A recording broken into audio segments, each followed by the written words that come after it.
Guys, tara, samahan niyo ako. Magluluto tayo ng sinabawang fish dorado na may kasamang kangkong. So napaka-healthy po ng ating recipe sa ngayon dahil lulutuin lang natin siya ng tubig. So hindi tayo gagamit ng oil.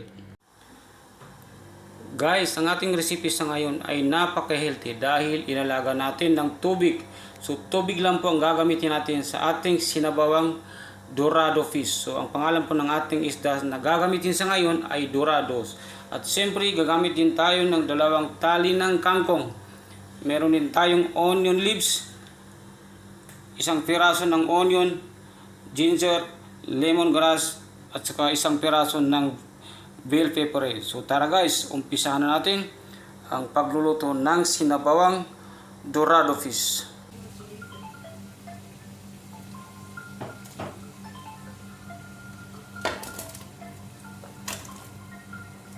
Minsan, nakakapawin sa spaghetti ko.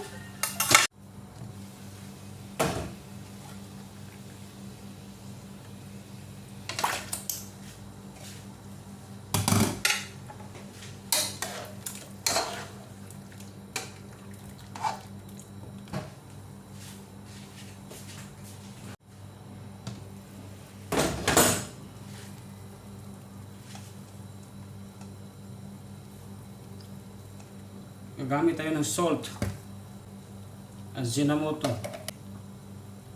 red chili powder, black pepper powder,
So guys, pwede na nating hanguin, naluto na.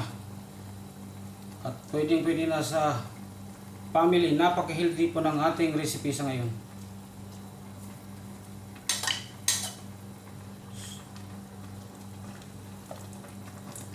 Napaka-healthy ng ating recipe sa ngayon.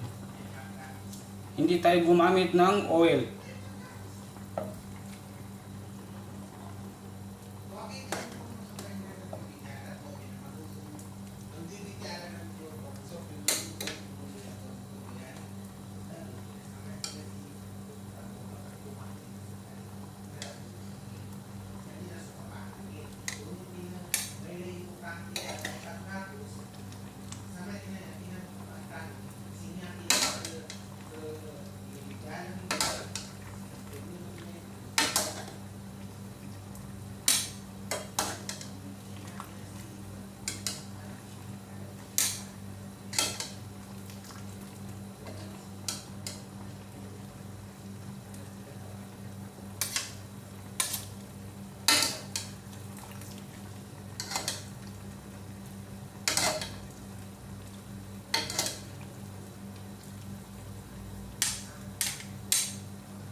Guys, amazing.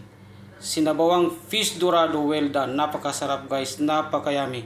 Kaya please lang po guys, paki-share, like, comment, and subscribe na lang po ang aking YouTube channel, Samsulin Abdul Bayan. Para sa mga susunod kong videos ay ma-update po kayo kaagad. So maraming salamat po at mabuhay po tayong lahat.